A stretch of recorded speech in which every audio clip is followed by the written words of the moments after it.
Subscribe करिए हमारे channel target UP TET CTET को और बेल आइकन को दबाइए। हेलो फ्रेंड्स, मैं रेनू स्वागत करती हूँ आप सभी भावी अध्यापक एवं अध्यापिकाओं का आपके अपने channel target UP TET CTET में। दोस्तों, आज की ये जो न्यूज है ये बहुत ही महत्वपूर्ण है। ये खबर आप सभी प्रशिक्षुओं तक पहुंचनी चाहिए। जितने भी डीएलएड के प्रशिक्षु हैं सभी तक ये खबर पहुंचनी चाहिए, क्योंकि ये खबर बहुत महत्वपूर्ण है और आप लोग के सेमेस्टर एग्जाम से जुड़ी हुई है। इसके अलावा जो आप लोग का आंतरिक मूल्यांकन होता है, यानी कि जो आपके प्रैक्टिकल के नंबर होते हैं, उनसे भी जुड़ी हुई बहुत ही महत्वपूर्ण खबर है। तो आप सभी लोग अपने कॉलेज के ग्रुप में, व्हाट्सएप ग्रुप में जरूर इस वीडियो को शेयर कर दीजिएगा दोस्तों। तो प्लीज आप लोग इस वीडियो को शेयर करना ना भूलिएगा, क्योंकि सभी प्रशिक्षु इसको देखें यहाँ पर क्या बातें बताई गई हैं। सबसे बड़ी बात तो ये है कि डीएलएड में पूछे जाएंगे इंटर तक के सवाल। तो दोस्तों, आप लोगों को पता है कि जो आप लोग ट्रेनिंग लेते हो, जो आप लोग ट्रेनिंग ले रहे हो, आप लोग डीएलएड की ट्रेनिंग कर रहे हो, आप सबसे पहले तो आप कक्षा 1 से 5 तक के स्कूल में आपकी अपॉइंटमेंट होती है, यानी कि आप प्राइमरी टीचर बनते हो। उसके बाद फिर कक्षा 6 से 8 प्रमोशन के थ्रू, या फिर आप अगर आप जूनियर का टेट पास है तो उसके थ्रू भी आप इसमें अप्लाई कर सकते हैं। यानी कि दोनों रास्ते हैं आप लोग के पास। आप कक्षा 6 से 8 तक, यानी कि 1 से 5 तक के भी टीचर बन सकते हैं और 6 से 8 तक के भी टीचर बन सकते हैं। तो अगर देखा जाए पूरी तरीके से तो 1 से 8 तक के जो टीचर्स होते हैं वो डीएलएड करने के बाद बन सकते हैं। तो आप ये बात समझ गए होंगे। तो दोस्तों, यहाँ पर इसीलिए जो कोर्स बनाया गया है डीएलएड का, इसका जो कोर्स है वो कक्षा 1 से 8 तक का ही बनाया गया है। कक्षा 1 से 8 तक के ही सवाल पूछे जाते हैं, क्योंकि इन्हीं बच्चों को पढ़ाना होता है हमें। लेकिन अब बहुत बड़े-बड़े बदलाव होने जा रहे हैं डीएलएड में, यानी कि डीएलएड का जो पाठ्यक्रम है, जो सिलेबस है, उसमें बहुत सारी चीजें चेंज होने वाली हैं और इसके लिए पीएनपी सचिव ने प्रशासन को प्रस्ताव भी भेज दिया है। तो आप देखिए यहाँ पर सेमेस्टर परीक्षा में कुछ बदलावों के लिए परीक्षा नियामक ने शासन को भेजा प्रस्ताव। कुल प्राप्तांक के अधिकतम 30% अंक आंतरिक मूल्यांकन में देने की तैयारी।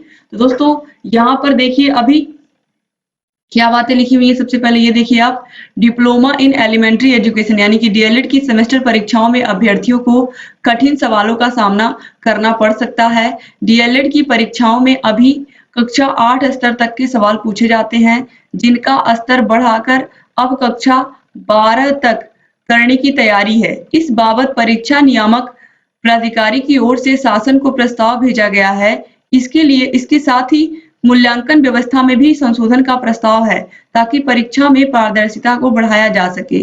प्रदेश में जिला शिक्षा प्रशिक्षण संस्थानों, यानी कि डायटों की संख्या 67 है, यानी कि टोटल 67 डायट हैं पूरे उत्तर प्रदेश में, जिसमें 10,600 डीएलएड प्रशिक्षु जुड़े हैं। वहीं डीएलएड के 3,103 निजी कॉलेज हैं। इनमें डीएलएड की 2,31,600 सीटें हैं।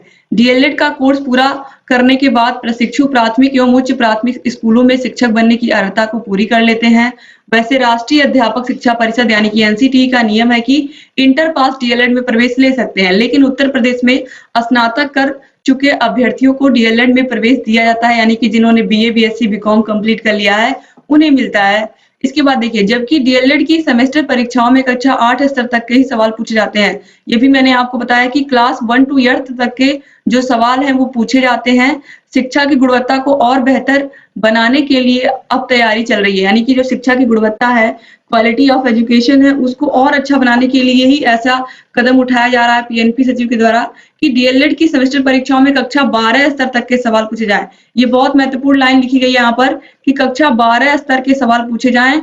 इसी को ध्यान में रखते हुए परीक्षा नियामक प्राधिकारी की ओर से शासन को प्रस्ताव भेजा गया है। इसके अलावा अक्सर आरोप लगते रहते हैं कि निजी कॉलेजों के प्रशिक्षुओं को आंतरिक मूल्यांकन में, यानी कि प्रैक्टिकल में अधिक नंबर मिल जाते हैं, जिसकी वजह से सरकारी कॉलेज के छात्र मेरिट में उनसे पीछे हो जाते हैं। अब इस व्यवस्था को भी संतुलित एवं पारदर्शी बनाने की तैयारी चल रही है। शासन को प्रस्ताव भेजा गया है कि कुल प्राप्तांक के 30% से अधिक अंक आंतरिक मूल्यांकन में न दिए जाएं। इस व्यवस्था के लागू होने के बाद मूल्यांकन की गुणवत्ता में भी सुधार देखने को मिलेगा, यानी कि जितना बच्चे ने अंक प्राप्त किया है, कुल प्राप्त अंक के 30% से अधिक अंक आंतरिक मूल्यांकन में नहीं दिए जाएंगे। तो दोस्तों, यहाँ पर ये भी एक चौंकाने वाली बात है। और चूंकि अगर कोई बच्चा अच्छा है पढ़ने में तो उसे कोई दिक्कत नहीं होने वाली है। जो भी बच्चा अच्छे से पढ़ रहा है, जो भी चीजें हम पढ़ा रहे हैं, तो यहाँ पर कोई समस्या नहीं आने वाली। सबसे पहले 2019 बैच के प्रशिक्षुओं की बात कर लेते हैं, क्योंकि 2018 का पूरा सेमेस्टर कंप्लीट हो चुका है। 2017 बैच का भी सभी सेमेस्टर कंप्लीट हो चुके हैं। तो अभी तो 2019 बैच के थर्ड सेमेस्टर के एग्जाम होने हैं। तो थर्ड सेमेस्टर में आप लोग अगर डर रहे हैं कि थर्ड सेमेस्टर में आप लोगों को कुछ चेंज देखने को मिलेगा या आपको 12th स्तर के या फिर ये कहें कि 12वीं स्तर के सवाल देखने को मिलेंगे, तो ऐसा बिल्कुल नहीं है। थर्ड सेमेस्टर में कोई चेंज नहीं होगा। अगर चेंज होगा भी तो जब आप लोगों का फोर्थ सेमेस्टर होगा, फोर्थ सेमेस्टर के सिलेबस में कुछ चेंज होगा, तो वो आप लोगों की जो पाठ्य पुस्तकें होती हैं फोर्थ सेमेस्टर की, उसमें वो चेंज आएगा, यानी कि वो चैप्टर्स अलग से जुड़ करके आएंगे। अगर प्रस्ताव अभी केवल भेजा गया है और अगर इस पर अमल किया गया, यानी कि शासन निश्चित रूप से कोई ना कोई निर्णय लेगा ही, तो फोर्थ सेमेस्टर के सिलेबस में आपको निश्चित रूप से कुछ ना कुछ अलग देखने को मिलेगा। तो लेकिन थर्ड सेमेस्टर में अभी कुछ भी कोई भी बदलाव नहीं होने जा रहा है। तो थर्ड सेमेस्टर की जैसी परीक्षा आप लोग की हो रही है वैसे ही होगी, और जैसा आंतरिक मूल्यांकन होगा वैसे ही, जैसे होता आ रहा है वैसे ही होगा। तो सारी चीजें अभी आप फोर्थ सेमेस्टर के लिए ही समझिए कि ये सब चीजें हो रही हैं। थर्ड सेमेस्टर में कोई बदलाव नहीं होने वाला है, क्योंकि आप लोग का जो सिलेबस है उसी के अकॉर्डिंग आप लोग पढ़ रहे हैं, तो उसमें कोई बदलाव नहीं होने वाला। उसके लिए आप परेशान ना हो। अगर कुछ बदलाव होगा भी तो वो फोर्थ सेमेस्टर के लिए होगा। इसीलिए आप लोग थर्ड सेमेस्टर की तैयारी को बेहतर बनाइए अपने। और हम लोगों ने अपने channel target UP TET CTET पर सभी विषयों की तैयारी बेहतर तरीके से कराई है। यहाँ आई बटन पर क्लिक करके आपको सभी विषयों की लिंक मिल जाएगी। डिस्क्रिप्शन बॉक्स और कमेंट बॉक्स में भी आपको सभी विषयों की लिंक मिल जाएगी। और जहाँ कहीं भी कोई भी समस्या है आप हमसे पूछ सकते हैं। आपकी सभी समस्याओं का समाधान target UP TET CTET channel करता रहा, लगातार करता रहेगा। आपको सभी विषयों की वीडियोस बहुत ही अच्छे से और सुव्यवस्थित तरीके से मिलेंगी, क्योंकि हर एक विषय को हमने पढ़ा के आप लोगों को पता ही है कि अच्छे से पढ़ा के कंप्लीट किया है। पिछले सेमेस्टर में आपने देखा ही है, तो इस सेमेस्टर में भी हम लोग इसी तरीके से पढ़ा रहे हैं। आपका फर्स्ट पेपर सचिव मूल्यांकन पूरा खत्म कर चुके हैं पढ़ा के। सेकंड पेपर समावेशी शिक्षा भी पूरा पढ़ा के खत्म कर दिए हैं।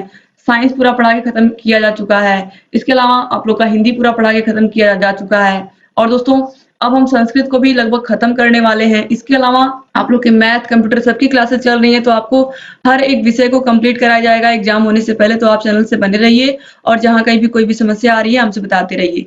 उम्मीद करती हूँ कि ये वीडियो आपको पसंद आया होगा और आप अपने कॉलेज फ्रेंड्स को उसको जरूर शेयर करेंगे। तो प्लीज दोस्तों वीडियो को शेयर करना मत भूलिएगा। अगर अच्छा लगा तो वीडियो को लाइक भी करिएगा। और जो भी आपके विचार हैं इस पूरे न्यूज पर आप मुझसे अधिक से अधिक प्रशिक्षु कमेंट करके हमें बताइएगा। और सबसे महत्वपूर्ण है आप लोगों की इस पर क्या राय है, क्योंकि आप लोग सबसे पहले प्राइमरी के टीचर बनते हो कक्षा 1 से 5 तक के।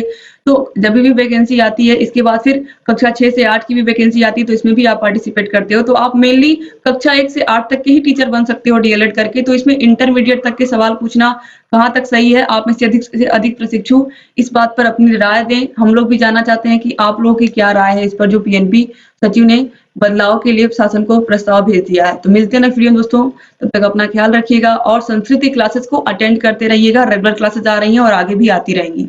और आपको जहाँ कहीं भी किसी भी विषय में कोई भी समस्या है हमसे बताते रहिएगा। अगर चैनल को अभी तक आपने सब्सक्राइब नहीं किया है तो आप जरूर सब्सक्राइब कर लीजिए, क्योंकि हमारे चैनल पर आप लोगों को सभी विषयों की नोट्स मिलती हैं, सभी विषयों की वीडियोस मिलती हैं, सभी विषयों की आप लोगों को प्रीवियस ईयर क्वेश्चन पेपर मिलते हैं, ट्रायल सीरीज, पवन सीरीज, हम सभी को कंप्लीट करते हैं ताकि आप लोग की बेहतर तैयारी हो सके।